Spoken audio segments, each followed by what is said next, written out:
ध्रुव कह रहा है, प्रभु आप सर्वशक्तिमान हैं, आप अंतर्यामी हैं। आपने अपने तेज से मेरी सोई हुई वाणी को मुखर किया है। आपने ही अपने तेज से इस शरीर को, जो मिट्टी का बना हुआ है, इसे चैतन्य करके मेरी वाणी को शब्दों में बदला है। बगैर भगवान के तो कुछ नहीं होता। तो आप सर्वशक्तिमान हैं, आपने ही अपने तेज से मेरी सोई हुई वाणी को मुखर किया है, शब्दों में बदला है। आपने ही मेरे संपूर्ण शरीर में चेतना जागृत की है। इस मिट्टी के बने हुए शरीर को परमात्मा की शक्ति, उनका तेज ही इसे चैतन्य करता है, नहीं तो ये मिट्टी का मिट्टी है। आपने मेरे संपूर्ण शरीर में चेतना जागृत की है। मैं आपको प्रणाम करता हूँ। प्रभु आप एक ही हैं और अनेक रूपों में अपनी लीला को प्रकट करते हैं। ईश्वर तो एक है, अंतर्यामी है, सर्वशक्तिमान है, तेजस्वी है, वो एक ही अनेक प्रकार की लीला करता है। अनेक प्रकार की लीला है। वही सोता है, वही जागता है, वही करता है, वही कमाता है, सब कुछ उसकी ही लीला है। और यही बात समझ में नहीं आती। करता वो है और आदमी सोचता है कि मैं कर रहा हूँ। आदमी नहीं कर रहा है, ये सब कुछ वो करा रहा है। आप एक ही हैं, अनेक रूपों में अपनी लीला को प्रकट करते हैं। संपूर्ण जीवों में आपका ही जीव अंश विद्वान है। आपका ही अंश भगवान माया को धारण करके, माया इसमें सतोगुण, रजोगुण, तमोगुण, यही भगवान की माया है। तो सतोगुण से तो भक्ति, और रजोगुण से सांसारिकता, और तमोगुण से पतन कराता है। ये तीन गुण उनकी माया के हैं। माया और कुछ नहीं है, कोई और बलाय माया नहीं है, केवल ये तीन गुण ही उनकी माया है। तो सतोगुण से तो भक्ति कराते हैं, रजोगुण से सांसारिकता में कर्म कराते हैं, और तमोगुण से पतन करा देते हैं। तो संपूर्ण जीवों में आपका ही अंश जीव विद्वान है। अब भगवान जो इस शरीर के कण कण में वास करते हैं, अंतर्यामी हैं, वही अपनी माया को धारण करते हैं। सतोगुण को, रजोगुण को, तमोगुण को वही धारण करते हैं। सतोगुण में तो भक्त बन जाते, क्योंकि जीव भी उनका ही अंश है। तो जीव सतोगुण को धारण करके, माया, उनकी माया के सतोगुण को धारण करके तो भक्त बन जाता है। और वही जीव जो ईश्वर का अंश है, रजोगुण माने संसार को धारण करके, उसकी बुद्धि, उसका मन, उसका भाव, उसका कर्म संसार में विलीन हो जाता है, वो सांसारिक हो जाता है। और जो तमोगुण, अब जो जीव तमोगुण को धारण करता है, भगवान उसको जो है पतन के रास्ते भेज देता है। तो वो कह रहे हैं कि संपूर्ण जीवों में आपका ही जीव अंश विद्वान है। जैसे लकड़ी में आग प्रज्वलित होती है, वैसे ही आपके संसर्ग से प्राणी के हृदय में आपकी जीवन ज्योति का प्रकाश अलौकिक होता है। जैसे लकड़ी का ढेर है, उसमें आग लगा दो तो बस वही प्रकाश रूप में परिवर्तित हो जाएगी और लकड़ी जल करके भस्म हो जाएगी। ऐसे ही भगवान का जो प्रकाश है, ये शरीर रूपी जो लकड़ी है, इसमें भगवान ही अग्नि हैं जो इसको चलाते हैं, अग्नि से चलाते हैं।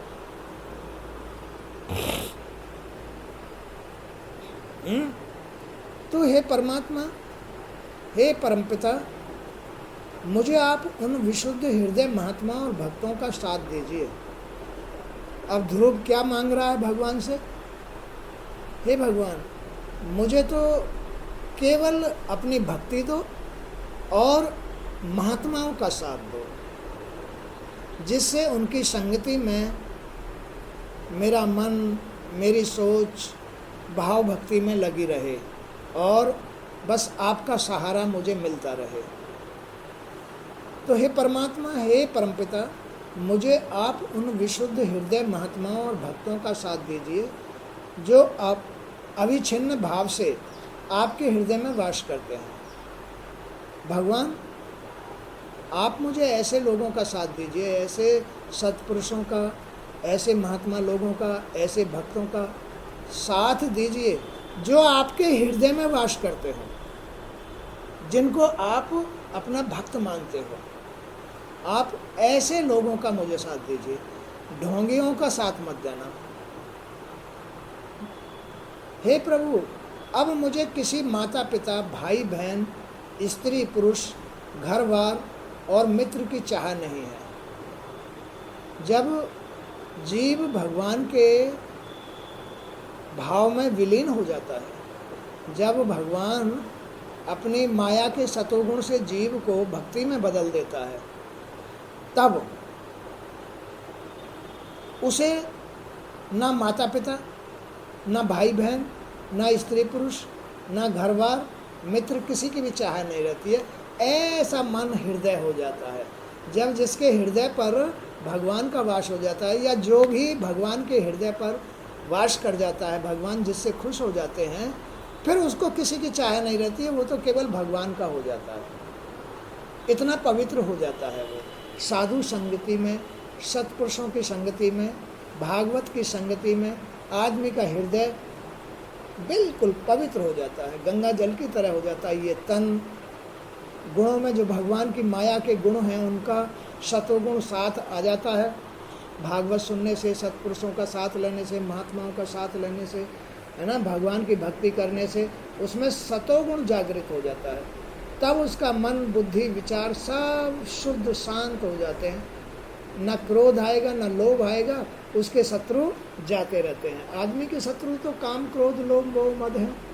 तो इनसे मुक्ति पा जाता है भगवान की भक्ति में, साधु संतों महात्माओं की संगति में, गुरुओं की संगति में जीव सतोगुणी होकर के भक्ति को प्राप्त कर लेता है, जिससे भगवान खुश हो जाते हैं। उसके शरीर में जो भगवान हैं भक्ति से ही खुश होते हैं, क्योंकि भक्ति में शरीर पवित्र रहता है, मन पवित्र रहता है, बुद्धि पवित्र रहती है।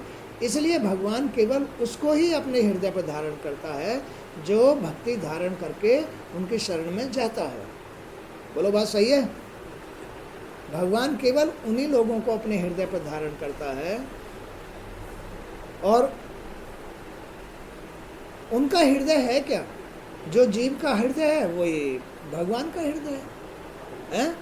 जो जीव का हृदय है, क्योंकि जीव तो भगवान का अंश है, इसलिए हृदय तो एक ही है, भगवान का ही हृदय है वो।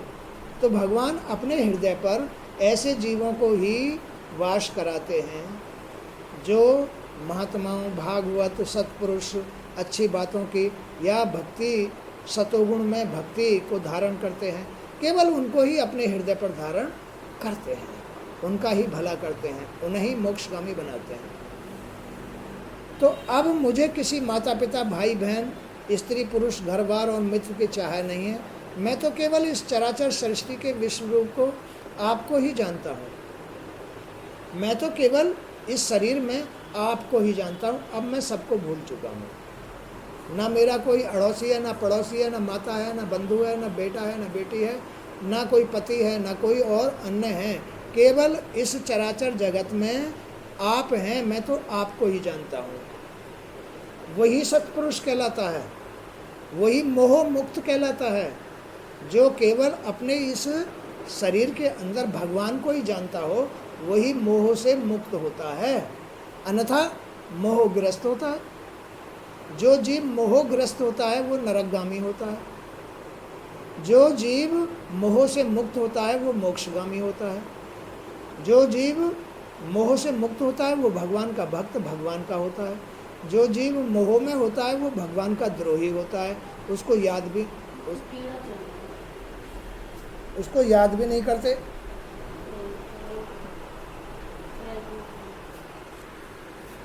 आजकल ये नमी की वजह से निकलते, मौसम चेंज हो रहा है। तो इस शरीर का जो सिस्टम है, इस शरीर का जो सिस्टम है, इसमें केवल इस एक ईश्वर की लीला है, और किसी की लीला नहीं है। भगवान, अकेले भगवान इसमें अपनी माया को साथ लेकर के अनेक प्रकार की लीलाएं करते हैं। जीव को पैदा करते हैं, माया को साथ लेकर के ही तो करते हैं। तो अब ये स्त्री और पुरुष है क्या? पुरुष भगवान का रूप है और स्त्री माया का रूप है। तो स्त्री पुरुष, भगवान पुरुष माया को, स्त्री को साथ लेकर के संसार की यानी जीव की उत्पत्ति करता है। तो मुझे मालूम है कि आपसे परे कुछ भी नहीं है, आपसे अलग कुछ भी तो नहीं है, मात्र शून्य की ही सत्ता है। अगर कोई भी जीव भगवान के हृदय पर वास कर जाता है या भगवान किसी भी जीव के हृदय पर वास कर जाते हैं, तो फिर केवल एक शून्य ही रह जाता है। उससे परे फिर ये मायावी जो लीलाएं हैं खत्म हो जाती हैं।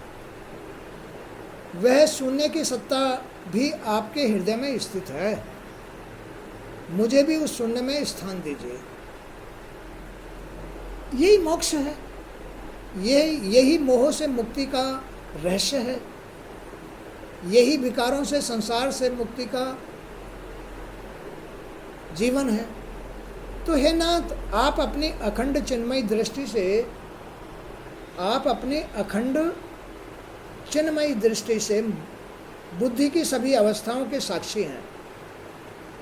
बुद्धि के ईश्वर जिससे जितना खुश है या नहीं है, या जो जैसा है, जिस गुण के, अपनी माया के साथ सतोगुण में है तो उसकी बुद्धि सतोगुण में बना देते हैं, शुद्ध बना देते हैं। जो रजोगुण में है उसकी बुद्धि संसार में डाल देते हैं। जो तमोगुण में है उसकी बुद्धि को चोर, डाकू, शराबी, कबाबी बना देते हैं। तो भगवान ही सबकी बुद्धि को अपनी माया के गुण के अनुसार चेंज करते रहते हैं, भगवान ही करते हैं।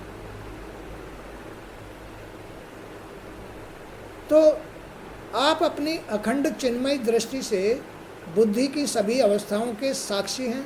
सदैव मुक्त शुद्ध सत्य के प्रतीक, सर्वज्ञ निर्विकार परमात्मा स्वरूप, तीनों गुणों के अधिपति आदि पुरुष हैं आप ही उस माया के पति हैं, आदि पुरुष हैं, जो सतोगुण, रजोगुण, तमोगुण को चलाते रहते हैं और उसके अनुसार जीव की गति, लीलाएं उनके साथ करते रहते हैं।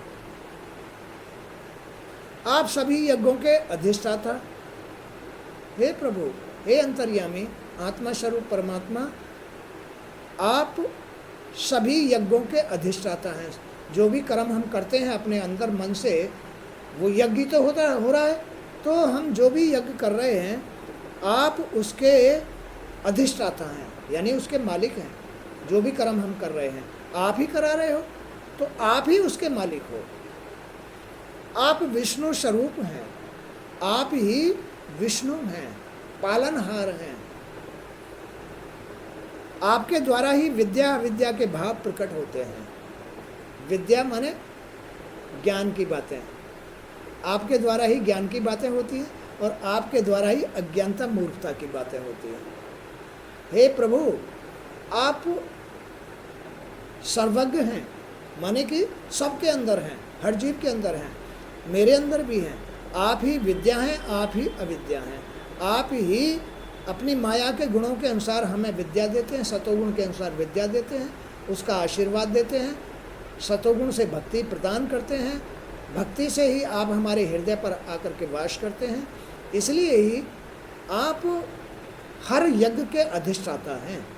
जो भी कर्म हमसे हो रहा है इस शरीर में से, उसके मूल आप ही हैं। आपसे अलग दूसरा कोई नहीं है, सब आपकी ही लीला है। आप जगत के कारण भी हैं, अखंड अनादि अनंत आनंद में निर्विकार ब्रह्म हैं। मैं आपकी शरण में हूँ प्रभु। ध्रुव इस प्रकार की प्रार्थना कर रहा है, मैं आपकी शरण में हूँ। आप भक्तों की मनोकामना पूर्ण करने वाले हैं।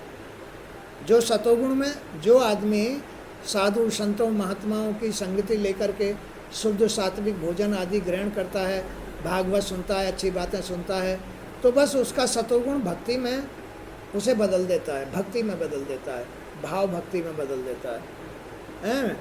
तो आप भक्तों की मनोकामना पूर्ण करते हैं, आप केवल भक्तों की मनोकामना पूर्ण करते हैं। जो रजोगुणी तमोगुणी लोग होते हैं उनकी तो आप सुनते ही नहीं हो, क्योंकि वो तो मायावी हो जाते हैं, इसलिए उनकी नहीं सुनते हो, उनकी बात कभी पूरी नहीं करते हो। मेरी विमाता ने मुझे अपने ही पिता की गोद में नहीं बैठने दिया, ध्रुव कह रहा है। मेरी विमाता, विमाता कहते हैं सौतेली माँ, सौतेली माँ ने मुझे अपने पिता की गोद में नहीं बैठने दिया था। मैंने ऐसा क्या अपराध किया जो यह वात्सल्य मुझे प्राप्त नहीं हुआ? प्रभु मेरी मनोकामना भी पूरी कीजिए। ध्रुव ऐसी प्रार्थना भगवान से कर रहा है। तो भगवान ने कहा, बस मैं तेरे मन की बात को जानता हूँ, यद्यपि उस पद को प्राप्त करना बहुत कठिन है। भगवान कह रहे हैं भक्त ध्रुव से कि बेटे मैं तेरी बात को समझ रहा हूँ, तेरे मन की बात को जान रहा हूँ, लेकिन जो तेरी इच्छा थी अपने बाप की गोद में बैठने की, वो मैं पूरी करूँगा, लेकिन वहाँ तक पहुँचना बहुत कठिन है। तो भी मैं तुझे वह पद देता हूँ, फिर भी मैं तुझे वो पद देता हूँ कि तू मेरी गोद में बैठेगा, तेरा कल्याण हो। जिस तेजों में अविनाशी लोक को आज तक किसी ने प्राप्त नहीं किया, उसे मैं तुझे देता हूँ। जिस लोक को तैने मेरी भक्ति की है, तैने मुझे खुश किया है, तैने मुझे चाहा है, मुझसे प्रेम किया है, इसलिए मैं तुझे ऐसा लोक दूंगा जो हर किसी को प्राप्त नहीं होता है, जहाँ से कोई भी लौट के इस संसार में नहीं आता है। उस लोक के चारों ओर ग्रह नक्षत्र तारागण निरंतर चक्कर काटते रहते हैं। अन्य लोकों का नाश हो जाने के उपरांत भी वह लोक स्थिर रहता है, उसका नाश कभी नहीं होता है।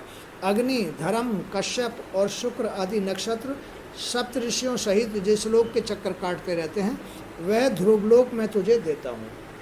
परंतु तेरी लौकिक भोग की कामना अभी शेष है, वह भी मैं तुझे देता हूँ। ध्रुव के अंदर भौतिक लोग यानी सांसारिक लोक की कामना, अभी जीना, राजा बनना है ना, या प्रजा का हितैषी बनना, तो भगवान ने उसकी बात को सब समझ लिया। इस तरह से भगवान भक्तों की सुनते हैं। जो रजोगुणी यानी सांसारिक पुरुष या तमोगुणी या मतलब जो है बेकार दुष्ट राक्षस प्रवृत्ति के लोग हो जाते हैं, सबके मूल भगवान है। स्त्री के मूल भगवान, भगवान पुरुष के मूल भगवान, सबके मूल, क्योंकि संसार तो सबका एक ही है। स्त्री हो या पुरुष या और अन्य कोई भी जीव हो, सबका मूल तो एक ही है। उसे चलाने वाला, चैतन्य करने वाला तो एक ही है, जो सबका अंतर्यामी है। चाहे चीटा है, चीटी है, चाहे कीड़ा है, मकोड़ा कोई भी है, चाहे स्त्री या पुरुष है, बच्चा है, बूढ़ा, कोई भी, सबके अंदर वही एक लीला करते हैं। वही अंतर्यामी बनकर के अपनी माया को धारण करते हैं। माया केवल गुण है, शरीर के अंदर गुण। एक तो सतोगुण होता है जो नियम धर्म धारण करता है, वो सतोगुण ही हो जाता है। सतोगुण से आदमी के अंदर भाव भक्ति आती है, भजन करता है, भगवान को याद करता है, उनके प्रति भावनाएं बनाता है, उनकी कथाएं सुनता है, संतों के महापुरुषों से उनके संपर्क में रहकर सेवा सत्कार करता है ना, तो उससे भगवान खुश होते हैं। माने कि शरीर के अंदर, जब तुम्हारे शरीर के अंदर कोई रोग ना रहे, तुम्हारे शरीर में कोई ऐसी टेंशन ना रहे, गंदगी ना रहे खान पीन में, संगत में, तो समझ लो कि तुम्हारे अंदर सतोगुण चालू है, तो समझ लो भगवान तुमसे खुश हैं, तो समझ लो तुम्हारी बुद्धि शुद्ध है, तो तुम्हारे विचार शुद्ध हैं, तुम्हारा मन भाव सतोगुण में भक्ति के द्वारा भगवान से लग जाएगा। और जब तुम्हारा मन यानी ये शरीर ही तो मन है अंदर, तो ये मन जब रजोगुण में यानी अपने संसार में विलीन हो जाता है, गृहस्थी में विलीन हो जाता है, तो इस रजोगुण के द्वारा मन भाव बुद्धि विचार फिर चेंज हो जाते हैं, भक्ति वाले नहीं रहते हैं। तो रजोगुण में जब सांसारिकता में कोई भी स्त्री पुरुष आता है, तो फिर भगवान उससे उतने ही दूर हो जाते हैं। जितना वो रजोगुण में जा रहा है उतना ही भगवान उससे दूरी बना लेते हैं और उसमें भगवान किसी की नहीं सुनते हैं। ऐसे ही फिर रजोगुण से तमोगुण में चला जाता है। तमोगुण में क्या होता है कि वो उसकी बुद्धि भ्रष्ट हो जाती है, सोच बेकार हो जाती है, मन खराब हो जाता है, उसमें भाव भक्ति नहीं रहती है, सांसारिकता से भी दूर चला जाता है, घर गृहस्थी को भी भूल जाता है ना, उसमें उत्पात आ जाते हैं। तो इस प्रकार भगवान अपने इन तीनों गुणों के द्वारा ही आदमी को गति, कुगति या पतन देता है। सतोगुण के द्वारा भक्ति, भक्ति से भगवान खुश होकर उसको मोक्ष दे देते हैं। रजोगुण के द्वारा उसे संसार जन्म मरण देते हैं और तमोगुण के द्वारा उसका पतन कर देते हैं। तो इस प्रकार ध्रुव ने भगवान की जो तपस्या की उससे भगवान खुश हुए और उसकी सारी मनोकामनाएं पूर्ण की, उसे अपनी गोद में बिठाया और उसे ऐसा लोक भी दिया जो आज तक किसी को नहीं मिला, जहाँ से वापस लौट करके कोई नहीं आता। वो उसको कहते हैं अटल, ध्रुव कहते हैं अटल, ध्रुव लोक, ध्रुव लोक, ध्रुव को ध्रुव लोक ही दिया। अटल लोक जो सृष्टि के नष्ट हो जाने पर भी कभी नष्ट नहीं होता है, उसको कहते हैं वैकुंठ लोक, ध्रुव लोक, अटल लोक, जिसमें नारायण वास करते हैं। तो इस प्रकार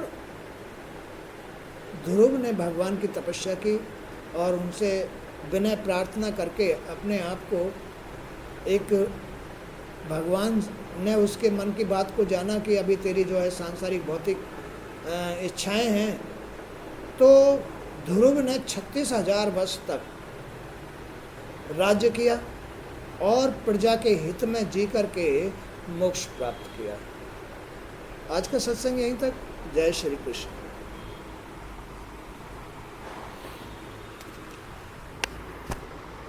प्रभु